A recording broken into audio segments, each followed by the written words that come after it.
Episode 9। जीवन में कुछ सार है। अमरकांत को इसका अनुभव हो रहा था। वह एक शब्द भी मुंह से ऐसा नहीं निकालना चाहता था जिससे सुखदा को दुख हो, क्योंकि वह गर्भवती है। उसकी इच्छा के विरुद्ध वह छोटी से छोटी बात भी नहीं करना चाहता था। वह गर्भवती है, उसे अच्छी अच्छी किताबें पढ़कर सुनाई जाती हैं। रामायण, महाभारत और गीता से अब अमर को विशेष प्रेम है, क्योंकि सुखदा गर्भवती है। बालक के संस्कारों का सदैव ध्यान बना रहता है। सुखदा को प्रसन्न रखने की निरंतर चेष्टा की जाती है। उसे थिएटर, सिनेमा दिखाने में अब अमर को संकोच नहीं होता। कभी फूलों के गजरे आते हैं, कभी कोई मनोरंजन की वस्तु। सुबह शाम वह दुकान पर भी बैठता है। सभाओं की ओर से उसकी रुचि नहीं है। वह पुत्र का पिता बनने जा रहा है। इसकी कल्पना से उसमें ऐसा उत्साह भर जाता है कि कभी कभी एकांत में नतमस्तक होकर कृष्ण के चित्र के सामने सिर झुका लेता है। सुखदा तप कर रही है। अमर अपने को नई जिम्मेदारियों के लिए तैयार कर रहा है। अब तक वह समतल भूमि पर था। बहुत संभल कर चलने की उतनी जरूरत न थी। अब वह ऊंचाई पर जा पहुंचा है। वहां बहुत संभल कर पांव रखना पड़ता है। लाला समरकांत भी आजकल बहुत खुश नजर आते हैं। बीसों ही बार अंदर आकर सुखदा से पूछते हैं, किसी चीज की जरूरत तो नहीं। अमर पर उनकी विशेष कृपा दृष्टि हो गई है। उसके आदर्शवाद को वह उतना बुरा नहीं मानते। एक दिन काले खां को उन्होंने दुकान में खड़े खड़े निकाल दिया। असामियों पर वह उतना नहीं बिगड़ते, उतनी मालिशें नहीं करते। उनका भविष्य उज्जवल हो गया है। एक दिन उनकी रेणुका से बातें हो रही थी। अमरकांत के निष्ठा की उन्होंने दिल खोलकर प्रशंसा की। रेणुका उतनी प्रसन्न न थी। प्रसव के कष्टों को याद करके वह भयभीत हो जाती थी। बोली, लाला जी, मैं तो भगवान से यही मनाती हूं कि सब हंसाया है तो बीच में रुलाना मत। पहलौटी में बड़ा संकट रहता, स्त्री का दूसरा जन्म होता है।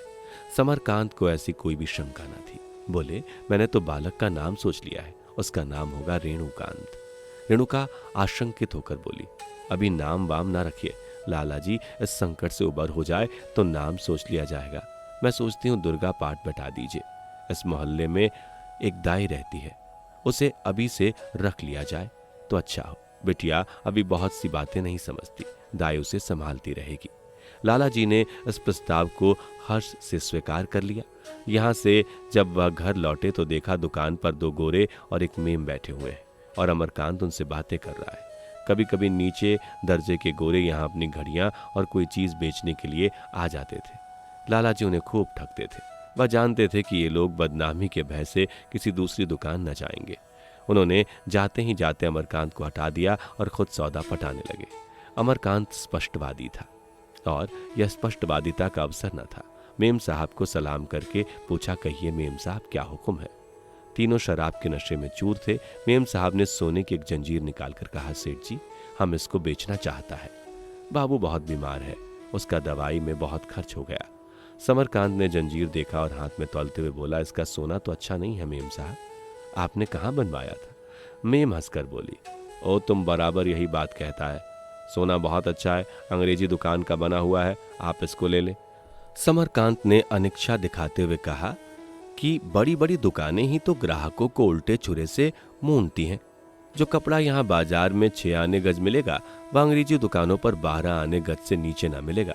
मैं तो 10 रुपए तोले से ही बेशी नहीं दे सकता। और कुछ नहीं देगा? कुछ और नहीं, यह भी आपकी खातिर है। यह गोरे उस श्रेणी के थे जो अपनी आत्मा को शराब और जुए के हाथों बेच देते। बे टिकट गर्ल्स क्लास में सफर करते, होटल वालों को धोखा देकर उड़ जाते और जब कुछ बस न चलता तो बिगड़े हुए शरीफ बनकर भीख मांगते। तीनों ने आपस में सलाह की और जंजीर बेच डाली। रुपए लेकर दुकान से उतरे और तांगे पर बैठे ही थे कि एक भिखारिन तांगे के पास आकर खड़ी हो गई। वे तीनों रुपए पाने की खुशी में भूले हुए थे कि सहसा उस भिखारिन ने छुरी निकालकर एक गोरे पर वार किया। छुरी उसके मुंह पर आ रही थी। उसने घबराकर मुंह पीछे हटाया तो छाती में चुभ गई। वह तो तांगे पर ही हाय हाय करने लगा। शेष दोनों गोरे तांगे से उतर पड़े और दुकान पर आकर प्राण रक्षा मांगना चाहते थे कि भिखारिन ने दूसरे गोरे पर वार कर दिया। छुरी उसकी पसली में पहुंच गई। दुकान पर चढ़ने ना पाया, धड़ाम से गिर पड़ा। भिखारिन लपक कर दुकान पर चढ़ गई और मेम पर झपटी कि अमरकांत ने हाँ हाँ करके उसकी छुरी छीन लेने को बढ़ा। भिखारी ने उसे देखकर छुरी फेंक दी और दुकान के नीचे कूदकर खड़ी हो गई। सारे बाजार में हलचल मच गई। एक गोरे ने कई आदमियों को मार डाला है। लाला समरकांत मार डाले गए। अमरकांत को भी चोटें आई हैं। ऐसी दशा में किसे अपनी जान भारी थी जो यहाँ आता। लोग दुकान बंद करके भागने लगे। दोनों गोरे जमीन पर पड़े तड़प रहे थे। ऊपर मेम साहब सहमी हुई खड़ी थीं और लाला समरकांत अमरकांत का हाथ पकड़कर अंदर घसीट ले जाने की चेष्टा कर रहे थे। भिखारिन भी सिर झुकाए जड़वत खड़ी थी, ऐसी भोली भाली जैसे कुछ किया ही नहीं। वह भाग सकती थी, कोई उसका पीछा करने का साहस न करता, पर भागी नहीं। वह आत्मघात कर सकती थी। उसकी छुरी अब भी जमीन पर पड़ी हुई थी, पर उसने आत्मघात भी नहीं किया।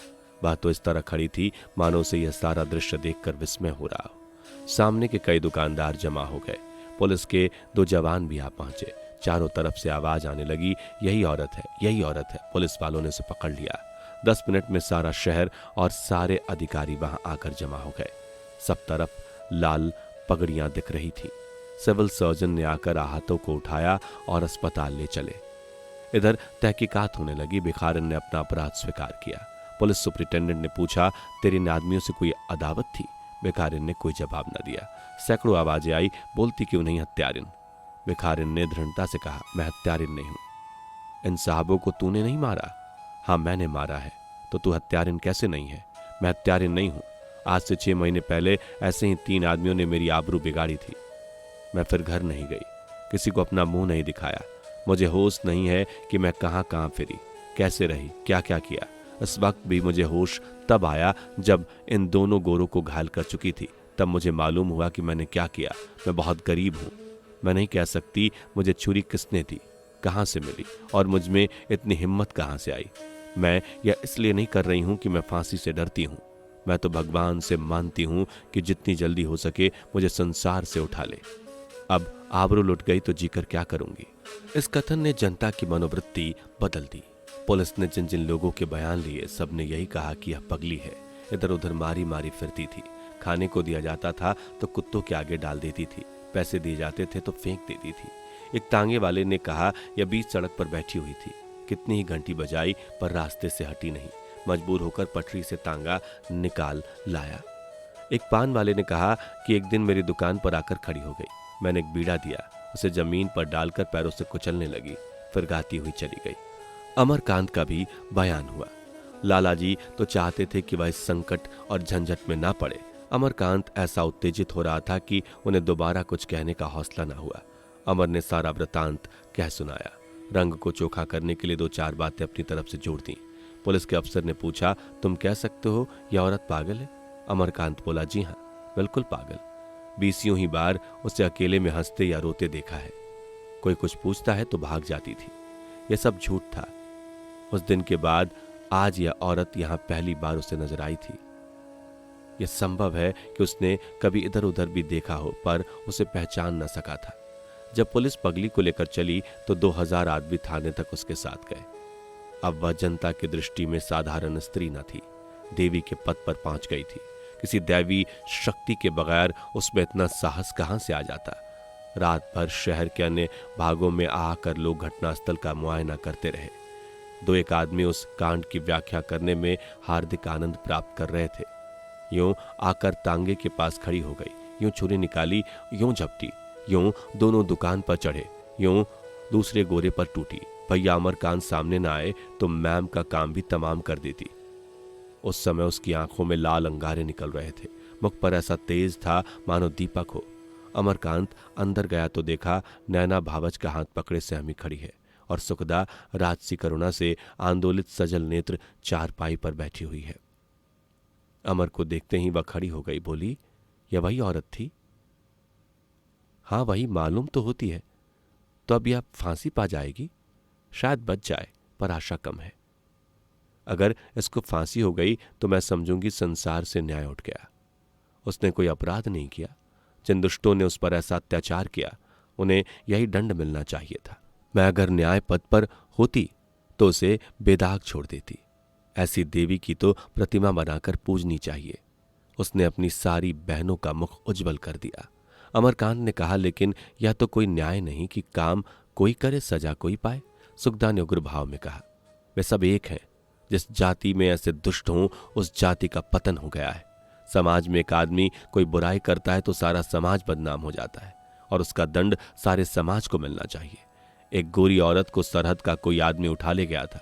सरकार ने उसका बदला लेने के लिए सरहद पर चढ़ाई करने की तैयारी कर दी थी। अपराधी कौन है, इसे पूछा भी नहीं। उसकी निगाह में सारा सूबा अपराधी था। इस भिखारिन का कोई रक्षक न था। उसने अपनी आबरू का बदला खुद लिया। तुम जाकर वकीलों से सलाह हो, फांसी ना होने पाए चाहे कितने रुपए खर्च हो जाए। मैं तो कहती हूं वकीलों को इस मुकदमे की पैरवी मूर्ति करनी चाहिए। ऐसे मामले में कोई भी वकील मेहनताना मांगे तो मैं समझूंगी कि वह मनुष्य नहीं है। तुम अपनी सभा में आज जलसा करके चंदा लेना शुरू कर दो। मैं इस दशा में भी इसी शहर से हजारों रुपए जमा कर सकती हूँ। ऐसी कौन नारी है जो उसके लिए ना ही कर दे। अमरकांत ने उसे शांत करने के इरादे से कहा, जो तुम चाहती हो वह सब होगा। नतीजा कुछ भी हो, पर हम अपनी तरफ से कोई बात उठाना रखेंगे। मैं जरा प्रोफेसर शांति कुमार के पास जाता हूँ, तुम जाकर आराम से लेटो।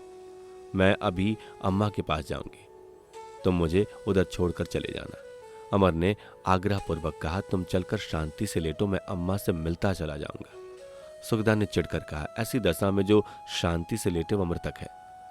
इस देवी के लिए तो मुझे प्राण भी देने पड़े तो मैं खुशी से दे दूंगी। अम्मा से जो मैं कहूंगी वह तुम नहीं कह सकते। नारी के लिए नारी के हृदय में जो तड़प होगी वह पुरुषों के हृदय में नहीं हो सकती। मैं अम्मा से इस मुकदमे के लिए 5,000 से कम ना लूंगी। मुझे उसका धान न चाहिए। चंदा मिले तो वाह वाह, नहीं तो उन्हें खुद निकल आना चाहिए। तांगा बुलवा लो। अमरकांत को आज ज्ञात हुआ बिलासनी के हृदय में कितनी वेदना, कितनी स्वजाति प्रेम, कितना उत्सर्ग है। तांगा आया और फिर दोनों रेणुका देवी से मिलने चले।